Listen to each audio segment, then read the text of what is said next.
I believe it was a couple of years ago. I did 3 previews a day for the preview of the following season. So today, this is the third. I'm going with the Dallas Stars. I'm going to try to do 3 a day going forward, unless there's a bunch of news that takes place, which during August doesn't normally happen. Dallas is one besides which I wanted to talk about, not because I'm a Dallas fan, actually because I think Dallas, coming out of July 1st, really overblown. They had a good season, yes. They had a nice run in the playoffs, but in the end, they didn't have the scoring needed to get them over the hump. And while there are going to be people who say, hey, they've got it now, they've added Pavelski, I'm still a bit on the fence with where I think Dallas is, to be honest. So they had 93 points this season. They had 92 the year before. Think about that. They were 1 point better than they were the year before. That's a year removed from 79 points, which was the miserable, horrible season. And 2015-16, where they had 109 and they didn't have a goaltender that they could rely on in the playoffs. Season previous to that, they had 92. So this 93-point season, not out of line with 2 of the last 4 seasons preceding it. It's just your average every day. The difference is it took fewer points to make the playoffs in the West, and Dallas benefited from that. Their goals for 210, which was 29th in the National Hockey League. Their goals against 202, which was second. Yeah, their defense and their goaltending is the only reason they get to the playoffs. That's it. This was not a team that was an offensive juggernaut on any level. This is why when I was ranking forwards tonight, people saying, well, what about these guys? Yeah, they weren't really a team that was replete with fantastic forwards that had great seasons. You could argue Radulov had a very good season. Ben and Sagan, not as much. And Jamie Benn, no. Just no. We'll get to him. At the end of October, this team was 6-5. At the end of November, they were 13-10-3. At the end of December, they were 20-16-4. By the end of January, 25-21-4. By the end of February, 32-27-5. By the end of March, 41-31-7. And by April, season's end, it was 43-32-7 was the record. Now, beyond that, and it was a pretty steady season. I kept expecting them to fall out of the playoffs because it's what they've done in recent years and just in general. The MVP for this team has been Bishop. Without Bishop and Hudobin's play, the difference is they gave goal support to Bishop. They didn't to Hudobin. Hudobin's goals against save percentage fantastic. Then you look at his win-loss record. You go, what happened? Well, yeah, Dallas didn't score when he was in net. Last 5 playoffs, they were out in round 2 in 2019. They were also out in round 2 in 2016. And I was very harsh with Dallas in 2016. I had people saying, hey, be harsh with Dallas. They're going to be great. It can be fine. No problems. I didn't buy it, and they were out of the playoffs in 2017 and 2018. And what did they lose in the offseason? They lost Jason Spezza, Matt Zuccarello, and Mark Mathot. Now, Mathot only played 9 games. And their blue line definitely held up well. Zuccarello only played two games in the regular season, but in the playoffs, he was a key guy. Jason Spezza, he had a down year. Not going to lie, he had a down year by his standards. So, to me, losing those 3 guys, it hurts a little bit. I guess with Spezza, some of his leadership, some of his play in the playoffs was pretty good as well. The reality is this is still a pretty good team. The other reality is they're not that far removed from the 92-point teams that people didn't crow a whole lot about. Goals leader, I expect it to be Tyler Seguin. Joe Pavelski may challenge him for it, but we don't know how Pavelski's going to play outside San Jose.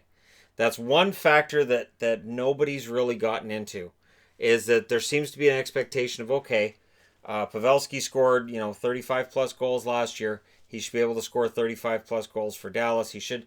Well, here's the thing. Dallas isn't a team that's known for scoring goals. They play almost a trapping style.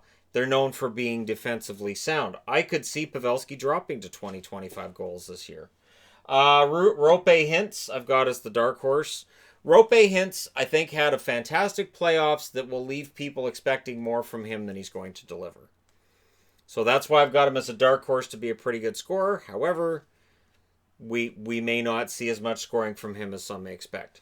On the what about list, I have Matthias Janmark. I'm still waiting for a really good year from Janmark. His season this past year, not great. He's still a member of the team. I'm still hoping for a turnaround. Trade bait, Julius Honka. I don't know. I went with Honka because, of course, he's trade bait right now. If this team fails, if this team is out, if they're selling at the deadline, I don't know, Cogliano, Como, it'll be interesting to see. But that's where this comes up. So, coming up with who may or may not be trade bait depends on where this team ends up. And I saw people after this team signed Pavelski and Perry saying, oh, they're going to go to the finals. This team's going to potentially be a cup champion. I'm just here to say I would pump the brakes on that talk, and I would pump the brakes on that talk right now.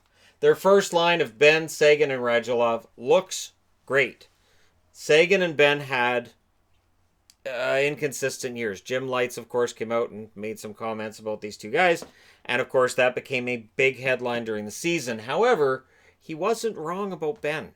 Ben really frustrated me, and then the playoffs, he frustrated me as well. I do think we've seen the best of Jamie Benn. I would not be surprised to see, if Dallas gets off to a slow start, Jamie Benn on his way out of town. I'm just throwing that out there. I would not be surprised to see Jim Nill kind of pressured into moving Jamie Benn because this team lacks top scoring depth. You look at just the second line where I've got Blake Como, and yeah, it could be Rope Hintz. I know people are going to say that'll be Hintz, not Como. Pavelski and Perry. And people are going to say, well, Perry won it up there. The only reason I did that is because I think Rope Hintz with Foxa and Dickinson, I think that would be an amazing third line, and I'd love to see it. That is a hardworking, young third line. Would love to see the three of them together. The problem is, Corey Perry showed last year in Anaheim his offense is basically dried up. Now, could it return with Dallas? Yes. Is Dallas a team that you want to go to if you're struggling to score? Not really, no. And so you're expecting Hintz to keep up what he did in the playoffs, and there's sort of that John Druce clawback thing that happens with playoff heroes that are unexpected. Janmark, I've got Dowling on the third line and Cogliano. Of course, Hansel only played 7 games this past season with injury. And so we expect, and I'm going to go ahead and fix this. It's going to drive me nuts until I do. We expect that Hansel might play, but honestly, would anybody be surprised if Hansel missed all of this coming season as well? No, not really. So that would leave Janmark, Dowling, Cogliano, and L'Esperance may very well push for that fourth line spot. Gurianov may push his way into a spot, because here's the thing. Hintz can play down the middle. Pavelski can play the wing. But you're not going to have Pavelski on the wing because you're not going to have Fox as the number 2 center. I've seen a couple of sites that have Fox penciled in as the number 2 center. If Pavelski's on the wing and Fox is down the middle and you've got, Hintz as number 3 center? Like, it's just, no. This is where I have my problems when it comes to this lineup. Gurianov has not shown that he can consistently perform at the NHL level. Kiviranta, who gets brought in, I don't have any expectations with him at this stage. Masharin, who re-entered the draft, he may be old enough. He may get his shot this year with Dallas. As I said, Hansel still looks like he's injured. And Riley Tufte, who is now out of university and may very well have a shot at a spot on this roster, but he's not expected to be one of those top talent kind of guys. So without all that top tier talent, adding Pavelski is great. Adding Pavelski to that top 6 is great. I don't think it makes them cup champs. Then you look at the blue line, you've got Lindell, Klingberg, Heiskanen. I'm thinking Sekera is probably going to get a shot at top 4, which will lead to people questioning how much depth there is in that blue line. Alexiak and Polak likely round things out, although Fedun had a very good season for them. Now, there's people who didn't like Fedun, but I did. And I will always cheer for a guy who spent most of his career in the American League and is finally getting his chance. Hanley, Bayreuther, there's Honka, and Benjamin Gleason. And Bayreuther, when he played, I was appreciative of him as well. I like it when a rookie comes up and you can't tell that it's a kid. If somebody didn't tell you, you wouldn't be like, oh, that kid keeps making mistakes. So I didn't really see that with Bayreuther. I wouldn't be surprised if he pushes for a job. Goaltending, you got Bishop and Hudobin. And then number 3, I guess Landon Bow technically is the number 3, but keep an eye on Jake Ottinger. and whether or not, if something happens, maybe they call up Ottinger, give him a game or two, and see what he can do. It's a lineup that, to me, lacks scoring depth. And it's not just up front. And again, I know people are going to say, well, Pavelski had all these goals. Yes. And adding Pavelski takes Dallas from a bottom feeder to about middle of the pack with scoring. You look at the blue line, and if Sekera is top 4, that's a question mark. If Polak's playing every night, that's a question mark. And Fedun, coming off of what was the best NHL season he's had, he could very well fall back to reality as well. There are some reasons for concern on that blue line. And then the biggest elephant in the room is, can Ben Bishop stay healthy? See, right now, the excitement level with Dallas fans, the reason I went with this logo and I'm wearing this logo is because the excitement right now with Dallas and with the team reminds me a lot of the early 2000s, where this team looked like they were on the verge and they would make a lot of roster decisions and a lot of roster moves, and then things just wouldn't quite work out. I don't see a team right now that I can say, yep, they're a Stanley Cup contender in 2020. I do see a team that should make the playoffs. The problem is they're in the Central. They're in the same division as St. Louis, the defending Stanley Cup champions. Colorado Avalanche, who look fantastic coming out of the playoffs. The Winnipeg Jets, who, yeah, they're probably going to fall back, but how far? And then you've got the Nashville Predators, who, oh, right, yeah, they just won the division last year. So those are 4 teams right there. And I haven't talked about Chicago. And then, of course, Minnesota just got rid of their general manager because they expect to make the playoffs this year. The Central is brutal. Absolutely brutal. And when I look at Dallas and I look at this roster, I want to look at Dallas and say, yep, they can get into the playoffs for the second year in a row for the first time in a while. This is a team that, yep, they can get past the second round. Their round 1 victory over Nashville, as impressive as it was, a lot of it had to do with the fact that Pekka Rinne could not make a save when they needed it in Nashville this year. Not in the playoffs. I know he had a good regular season, but in the playoffs, Dallas took him apart. Otherwise, I think Dallas would have ended up out in the first round. This is a team that really needed to be able to score and add goal scorers. That's why Pavelski was brought in.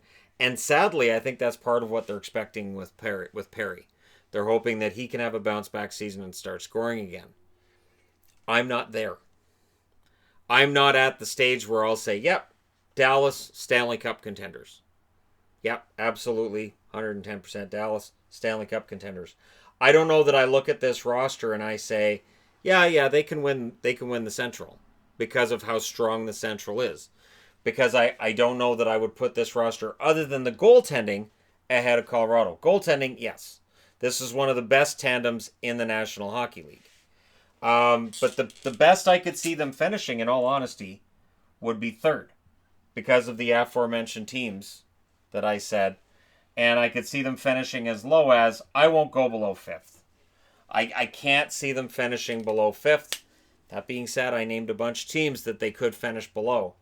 Are their odds better? I don't know. Because again, Pavelski's coming off of a great year for San Jose. We don't know how he's going to play in Dallas. And he is older. And at some point in time, that goal scoring is going to start to go away. And sometimes when you sign these older players to these big contracts, sometimes they come back to bite you. So while I like his contract and I'm glad he's in a Dallas jersey and I wish him only the best, I do have some concerns still with this roster. I think there are enough concerns that lead me to say, no, I can't see Dallas being a Stanley Cup champion this year. Do I want to be wrong? Yeah. Absolutely. But at the same time, I have to be realistic. And to me, this is still a team that's going to probably get between 90 and 95 points. And I don't know how high up that's going to finish for them in the division. Let me know what you guys think in the comment section below regarding the Dallas Stars and their potentially big or potentially disappointing 2019-2020 season. Don't forget to hit like and subscribe if you're browsing your way through. You just happened upon this video. And hey, thank you guys so much for watching. I will talk to you again soon.